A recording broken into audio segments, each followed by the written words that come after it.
হে hello everyone, কেমন আছো সবাই? আশা করছি সবাই ভালো আছো, সুস্থ আছো। আর এখন বাজে হচ্ছে 11:30, না, 10:50, 10:50 বাজে। তো এখন থেকে আমি আমার ব্লগটা শুরু করছি। বাট আজকের না ব্লগে দেখাবার মতো বা শেয়ার মানে ওই যাই হোক, শেয়ার করার মতো কিছু নেই। কারণ কালকের যা যা রান্না করেছি সেই রান্নার প্রায় অধিকাংশ রয়ে গেছে। আর ছেলে তো একদমই মাছ খায়নি, ছেলে সেই মাছ রেখে দিয়েছে। কালকের আমিও কাতলা মাছ খাইনি, সেই মাছটা রয়েছে। আমি নেড়ে মাছ দিয়েই ভাত খেয়েছি, তো সেই মাছগুলো সব রয়েছে। তো এখন কি করব তা এখন শুধু টক ডাল করলাম আর ভাত বসিয়েছি। আর বর নিয়ে এসেছে বাজার থেকে, হচ্ছে তাও মাছ নিয়ে এসেছে, চিংড়ি মাছ এনেছে আর এনেছে মৌরলা মাছ। তোমরা ওটাকে কি মাছ বলো আমি জানি না, বাট আমরা ওটাকে মৌরলা মাছ বলি, একদম ছোট ছোট। তো আমি ওইটাকে আলু কালো জিরে দিয়ে কাঁচা লঙ্কা দিয়ে পাতলা করে ঝোল করি, খুব ভালো লাগে খেতে ওটা। তো ভাবছি শুধু মাছ আর নিড়ে মাছ তো আমার বর খায় না, তো আমিই খাবো আর আমার দেওর খাবে। আর ছেলেও খায় না। আর তাহলে কাতলা মাছটা আর মোরলা মাছটা করব। আর মোচা অল্প একটু আছে, ওটা দিয়ে মোটামুটি দুপুরবেলাটুকু হয়ে যাবে। তো রাত্রিবেলায় চিংড়ি মাছটা দিয়ে কিছু একটা তরকারি করে রাতের রান্নাটা রাতেই করব। তো এই হচ্ছে ব্যাপার। তো আজকে তোমাদের সাথে শেয়ার করার মতো কিছু নেই, কারণ ওই প্রত্যেক দিন ওই একই জিনিস তোমাদেরকে দেখাতে হবে, যে কি রান্না করেছি আর রান্নাঘরের অবস্থা এই দেখাতে হবে। আর বিছানাপত্র ঝাড়া এগুলো কি হয় বলো তো, আমার মোটামুটি গোছানোই থাকে। কারণ ছোট বাচ্চা ঘরে না থাকলে যা হয়, মানে ঘাটাঘাটির ব্যাপার থাকে না, নোংরা করার ব্যাপার থাকে না। তো ঘুম থেকে উঠে ওগুলো সেরে নিই। আর সকালে গিয়ে ঘুম থেকে উঠেই আজকে ব্রাশ না করেই বাসি কাপড়টা চেঞ্জ করেই আমি আগে ছাদে গেছি গাছে জল দিতে। সকালবেলায় আকাশটা যেভাবে মেঘলা করেছিল, তো আমি ভাবলাম বোধহয় জল তো দিচ্ছি, মনে হতে পারে যে বৃষ্টি হতে পারে। কিন্তু এখন যা আকাশের পরিস্থিতি দেখছি, তো বৃষ্টি মনে হয় না হবে, তবে একটু কেমন মতো হয়ে আছে। খুব একটা যে প্রখর রোদ সেটা নেই। তো এই হচ্ছে ব্যাপার, তোমাদের সাথে বলে দিলাম এগুলো। আর আজকে রান্নার কিছু নেই, শুধু ডাল আর ভাত আর ওই মোরলা মাছটা করব। তো ওটা করতে বেশিক্ষণ লাগে না, মশলা তো কিছু লাগে না, শুধু জিরের গুঁড়ো ধনের গুঁড়ো দিয়েই ওটা রান্না হয়ে যায়। আর এখন খাওয়া দাওয়া ব্রেকফাস্টটা একটু করব। আর আমার একটা রিলসে, মানে পুরনো ইনস্টাগ্রাম থেকে ডাউনলোড করে আমি পোস্ট করেছিলাম। তো আমাকে একজন ভিউয়ার্স বলেছে যে তুমি কাজল পরো আর সিঁদুরটা একটু কম দাও, কারণ কালকে সিঁদুরটা না আমার একদম এইখান থেকে চলে গেছিলো। অ্যাকচুয়ালি ওখান থেকে পরিনি, পরেছিলাম এখান থেকে, বাট ওটা না হাত লেগে নিচে নেমে এসেছে ঘুমানোর সময়। তো আমাকে বলেছে যে তুমি সিঁদুরটা পরো, বাট একটু কম পরো, কম লাগাও, মানে কপালে দাও। আর কাজল পরো। সত্যি কথা বলতে আমার না ওই অত সেজে গুজে বসে রিলস বলো ভিডিও বলো করার আমার সময় হয় না। কারণ আমার কাছে খুব সীমিত সময় থাকে, যেটুকু সময়ে আমি তোমাদের সাথে শেয়ার করি, তোমাদের সাথে কথা বলি, তোমাদের সাথে যেটুকু শেয়ার করার করি। তাই ওইটুকু সময় আমার মনে হয় কি ঝটপট করে তোমাদের সাথে কথা বলে নিই বা একটু শেয়ার করে নিই, যা করার করে নিই। ওই সময়টুকু যদি আমি সাজতে যাই, তাহলে না সাজতে গেলে আর সেই সময়টুকু পার হয়ে যাবে। তো আমার খুব সীমিত সময়, ওই সময়ের মধ্যেই আমাকে এগুলো করতে হয়। অনেকে হয়তো বলে তুমি নাইটি ছাড়া পরে কোনো ভিডিও করতে পারো না। সত্যি অনেস্টলি বলছি, আমার অত সেজেগুজে বসে ভিডিও করার মতো সময় একদমই হয় না, আমি ভীষণই কম সময় পাই।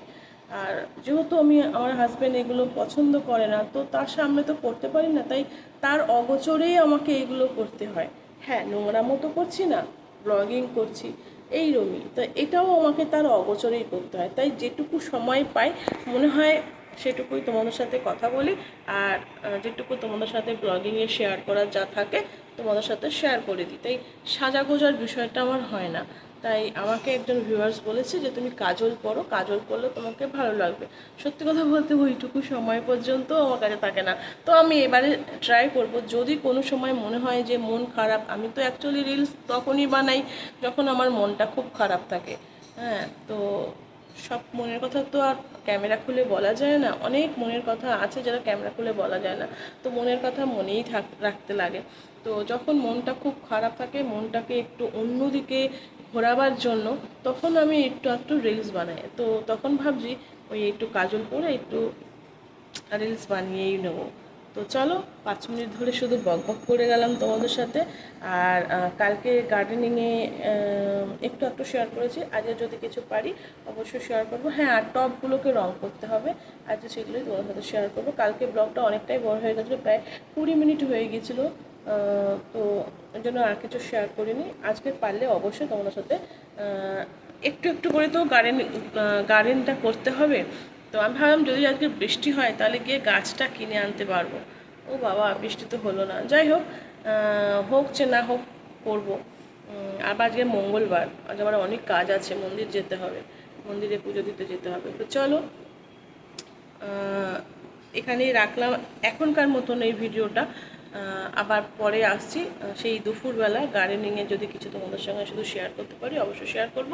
আর যদি মন্দিরে যাই অবশ্যই মন্দিরটাও তোমাদের সাথে শেয়ার করব। আজকের না দুপুরবেলা অনেক দিন বাদে ঘুমিয়েছি। এই জাস্ট 2-3 মিনিট হলো উঠলাম, উঠে চোখে মুখে জল দিলাম। খুব ভালো ঘুমিয়েছি আজকে, অনেক দিন বাদে। তো কিন্তু ঘুমানোর সাথে সাথে একটা না খুব বাজে স্বপ্ন দেখলাম, জানো। মনটা না কেমন যেন ভারাক্রান্ত হয়ে আছে। তো আমি জানি না এই স্বপ্নটা কি, কেন দেখলাম, কারণ এইরকম ধরনের স্বপ্ন আমি না কোনো দিন দেখিনি। এমনি দেখি টুকটাক স্বপ্ন, আমি সবসময় দেখি, বাট এইরকম স্বপ্ন আমি কোনো দিন দেখিনি। তো মনটার মধ্যে ভীষণ কু ডাকছে আর খুঁতখুত করছে। তো জানি না কেন হলো এরকম দুপুরবেলা।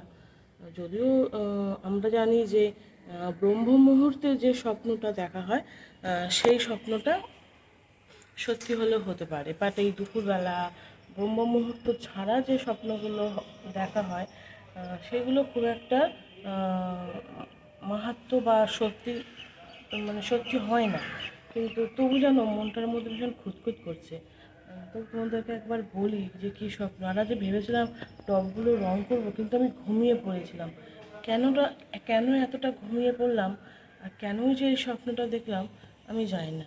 তো তার আগে একটা যে তোমাদের দেখাই, খোল নিয়ে এসেছি। খোলটা দেখো রাখতে গিয়ে ফেটে গেল। 1 কেজি খোল আনতে বলেছিলাম, নিয়ে এসছে। প্লাস্টিকটা রাখলাম এরকম ধপাস করে, ফটাস করে ফেটে গেল। এবার এটাকে একটা জায়গার মধ্যে রাখতে হবে, ঠিক আছে। আর টবগুলো তো রঙই করা হলো না, ওই টবগুলো আজকে এটাই ভেবেছিলাম যে আজকে টবগুলো রং করব। আর এই যে আমি যে কম্পোস্টটা করেছিলাম সেই কম্পোস্ট থেকে এই যে এতটা মতো লিকুইড পেয়েছি। তো এই লিকুইডটা ডাইরেক্ট দেবো না, এই লিকুইডটা হচ্ছে তোমার 1 বালতি জলের মধ্যে মিশিয়ে দেবো। এই লিকুইডটা পেয়েছি। আজকে ভেবেছিলাম ঘরও ঝাড় দেবো, রং করবো ঘর, এই ঘর বলছে তা তেল, ছাদটা ঝাড় দেবো, সেটাও দেওয়া হলো না। চলো সব জলটা দিই। তার আগে তোমাদের স্বপ্নটা বলে নিয়ে বলি, হ্যাঁ, নাহলে না ঠিক জুত হবে না। আমি এখনই মন্দিরে যাব, তার আগে ঘরেও পুজো দেবো। স্বপ্নটা দেখলাম এটাই, যে আমার এই ঠিক ঠিক এই ঠাকুর ঘরের এই জায়গাটায় টবের মধ্যে কিসের লেজ জানি না, কিসের পা কাটা এবং বড় প্রাণী, যেমন ধরো গরু, মোষ, এরকম এরকম জাতীয় কিছু প্রাণীর লেজ এবং পা, দুটো লেজ ওই টবের মধ্যে রয়েছে। তারপর ঠাকুর ঘরে ভেতরে লক্ষ্মীর পাঁচালি, হনুমান চালিসা, বাবা লোকনাথের মুকুট সব উলট পালট হয়ে পড়ে আছে, ঠিক আছে। তারপরে ওই যে দেখছো ইনভার্টারটা, ওই ইনভার্টারের ওপরে দেখছি তোমার হচ্ছে ওই কী বলে, হাত ব্যথা হয়ে গেছে, ইনভার্টারের ওপর দেখছি ধূপকাঠি জ্বলছে, ধুনো জ্বলছে, এইরকম জ্বলছে। আর আমি ওইগুলো এবার ওইগুলো দেখে না আমার যেন কেমন লাগছে, তো ওইগুলো আমি ধরে ফেলেছি এবং ধরে বাইরে বার করে দেবো বলে, আর এই দরজাটা বন্ধ ছিল, এই দরজাটা তালা আমি কিছুতেই খুলতে পারছি না, অথচ ধোঁয়ায় ধোঁয়ায় ধোঁয়ায় ধোঁয়ায় সব ঘর ভরে যাচ্ছে। মানে এইরকম স্বপ্ন আমি কেন দেখলাম, মানে আমি কোনোদিন এরকম স্বপ্ন দেখিনি। এরকম কাজ জীবনে কোনোদিন কারোর জন্য করিও নি, কোনো দিন আজ অবধি।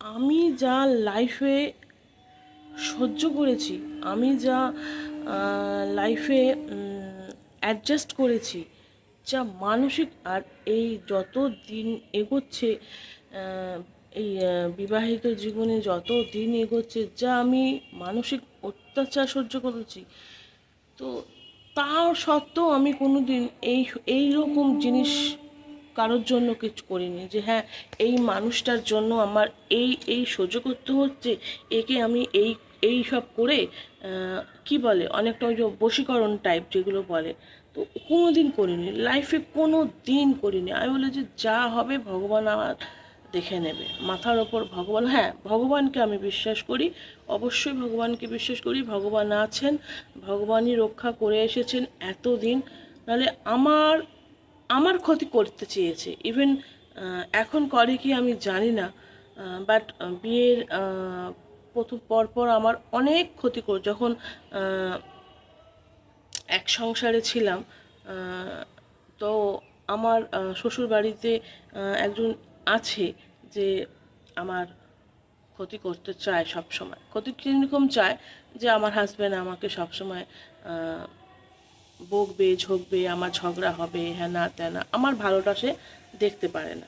এখনও সেই একই ব্যাপার, এখন আমি তার সাথে কথা বলি না। হ্যাঁ আমি আমার শ্বশুরবাড়ি যেরকম হয় না, যায় যায় থাকলে যা হয়, তো ওই যায় যায় ব্যাপারটা আছে, কিন্তু তা সত্ত্বেও আমি জানি যে আমাকে আমাকে এরকম কিছু করে, তা সত্ত্বেও আমি কোনো দিন কারোর সাথে ওর সাথে কোনো দিন এরকম করিনি, বা ও ইভেন কোনো একটা মানুষের সাথেও করিনি। আমি শুধু বলেছি ভগবান আছে, আমার বাবা লোকনাথ আছে, আর আমি এখন যেহেতু হনুমান চালিসা পড়ি, আমি সব ভগবান পার করে দেবে। আর একটা কথা তোমাদেরকে বলি, আমি যখনই হনুমান চালিসা পড়ি তখনই না আমার না কীরকম একটা না ভয় ভয় লাগে, ভয় ভয় লাগে কেন, সন্ধে হয়ে যায় আর কোথায় খুচ খাঁচ আওয়াজ হয়, হ্যান হয়, যদিও ওইগুলো টিকটিকিতেই করে, কারণ টিকটিকি আমার ঘরে প্রচুর, তো আওয়াজ হয়। সেদিনকে গত শনিবার হনুমান চালিসা পড়ছি, একটা টিকটিকি আমার পাশ থেকে এমনভাবে গেল, আমি পড়তে পড়তে পড়া বন্ধ করে দিয়েছি, মানে এত জোর ভয় লেগেছে, এত জোর ভয় লেগেছে। তো আমি যখনই হনুমান চালিসা পড়ি আমার এই ভয়গুলো লাগে, আমি তাও ভয় কাটিয়ে আমি হনুমান চালিসা পড়ি, আমি তাও ভয় কাটিয়ে হনুমান চালিসা পড়ি। আমি বলি না আমি হনুমান চালিসা পড়বো, এই যে ভয়টা আমার মনের মধ্যে আছে এই ভয়টা আমি কাটাবো, আমি হনুমান চালিসা পড়বো। তো এইটুকুনি বলতে গেলাম তোমাদের যে আমি কেন এইরকম দুঃস্বপ্ন দেখলাম, এইরকম স্বপ্ন দেখলাম যে আমি জীবনে কোনো দিন কারোর জন্য কোনো দিন কোনো অবস্থাতে করিনি। আমি কেন এই স্বপ্নটা দেখলাম, কারণ আমি সবসময় না ওই আমি সবসময় একটা স্বপ্ন দেখি যে আমি কোথাও যাচ্ছি কিন্তু ফিরতে পারছি না, কারণ যাওয়ার রাস্তাটা আমার মনে থাকে, ফেরার রাস্তা মনে থাকে না, সে যে চুলোই হোক, যেখানে যাই যেতে পারি আসতে পারি না, আমি আসার রাস্তাও ভুলে যাই। তো এই স্বপ্নটা আমি সবসময় দেখি, এটা আমি আগাগোড়া, এটা আমি অনেকজনকে বলেছি যে এইটা কেন হয়, যে আমি ধরো কোনো জায়গায় যাচ্ছি, কোনো বাড়িতে বা কোনো জায়গায় ঘুরতে গেলাম, কিন্তু আসার পথে সেই জায়গাটার মনে করে আসতে পারি না, আমার জায়গা হারিয়ে মানে সেই রাস্তাটা হারিয়ে যায়। তো এইরকম স্বপ্ন দেখে মনটা ভীষণভাবেই আমার ভারাক্রান্ত হয়ে গেছে, মনটা ভীষণভাবে খুঁতখুঁত হয়ে গেছে। আমি এখন আমাদের পুরোহিত মশাইকে ফোন করব, পুরোহিত মশাইকে ফোন করে আমি এখন আর বেশি কথা বলবো না তোমাদের সাথে, আমি এখন গাছে জল দেবো, গাছে জল দিয়ে আমি এখন সন্ধে দেবো, হনুমান চালিসা পড়বো, গীতা পড়বো, তারপরে সোজা যাব এখন মন্দিরে পুজো দিতে। ধোয়া জামা কাপড় পরে পুজো দিতে যাব। পুজো দিয়ে এসে আমাদের পুরোহিত মশাইকে ফোন করব যে কেন আমি এরকম স্বপ্ন দেখলাম, এর পেছনে কারণ কি, কী জন্য কি হলো, সমস্ত আমি বলবো। তারপরে আমি মনটা হয়তো কী বলে দেখি, তারপর তোমাদের সাথে আমি অবশ্যই এটা কালকে শেয়ার করে দেবো যে পুরোহিত মশাইকে ফোন করেছিলাম কি বললো না বললো। তো চলো রাখি, আর বেশি কথা বলবো না। এইরকম আমি দুপুরবেলা ঘুমিয়ে আজ বহুদিন যাবত আমি দুপুরবেলা এরকম ঘুমাই না, বাট আজ কেন ঘুমিয়ে পড়লাম আমি জানি না। আর এইরকম স্বপ্ন কেন দেখলাম, ঠাকুর ঘরে সব কিছু তোল পার হয়ে আছে, তো ভীষণই মনটা খুঁতখুঁতে করছে। তো চলো রাখলাম, গাছে জল দিয়ে নিই। আজকে গাছে কিছু দেবো না, করবো না, কারণ কালকে বিকালে গোবর সার দিয়েছিলাম, সন্ধ্যা হয়ে গেছিলো বলে ভিডিওটা করতে পারিনি, কারণ আমার এই ওপরের ছাদে লাইট নেই। এই ছাদটা লাইট আছে, বাট ওপরের ছাদে লাইট নেই, তাই অন্ধকার হয়ে গেছিলো বলে তোমাদের দেখাতে পারিনি। গোবর সার দিয়ে দিয়েছিলাম, তো এখন একটু জল দিয়ে দেবো। তো চলো আর বেশি কথা না বাড়িয়ে আমি ঝটপট সন্ধে দেবো। সন্ধে দিয়ে ঝটপট, জুতোটা কোথায় গেল, ই করবো, কী বলে, ঠাকুর সন্ধ্যেকে মন্দিরে চলে যাই। মন্দিরে আজকে মঙ্গলবার, আর আজকে হনুমান মন্দিরেই যাব, অবশ্যই হনুমান মন্দিরেই যাব। জল আজকে তেল দিয়ে পুজো দেবো, যে দেখি আবার তেল পাই কি না, কারণ ছোট পাউচে তেল তো কেউ দিতে চায় না, তো দেখি তেল পাই কি না। কোনটা ভীষণভাবেই কু ডাকছে, আর এক সেকেন্ডও দেরি করবো না। চলো রাখলাম, ব্লগটা যদি পারি মন্দিরে যাওয়ারটা, আসলে আমি তো বরের সঙ্গে যাব, তো বর তো ক্যামেরা করতে পারে না, ভিডিও করতে পারে না, অবশ্য মন্দিরটা তোমাদের সাথে শেয়ার করব। তো চলো চলো ঝপ করে যাই, মন্দিরটায় পুজো দিয়ে আসি, কারণ 7টা বেজে গেছে। তাড়াহুড়ো করে ভাবলাম শাড়ি পরে যাব, কিন্তু শাড়ি পরে আর গেলাম না, শাড়ি পরলে এখন দেরি হয়ে যাবে, তো ওই জন্য চুড়িদার পরে গেলাম। চলো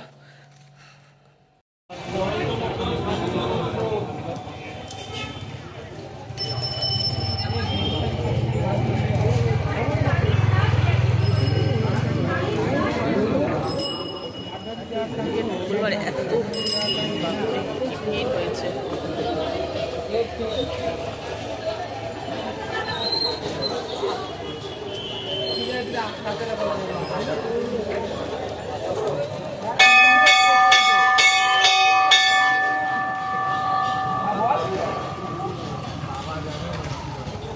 দাঁড়াও, যাচ্ছি, দাঁড়াও।